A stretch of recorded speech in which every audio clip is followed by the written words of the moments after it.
Короче, базарда жүріп, қазір қом сұрап көтті ғой.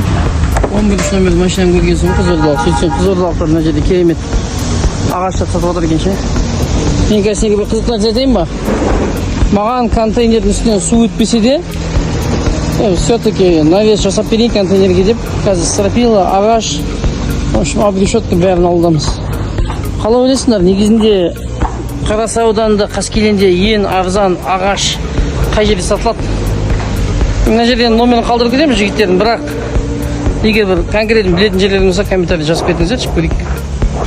Негізінде мынандай машина алып келген мен.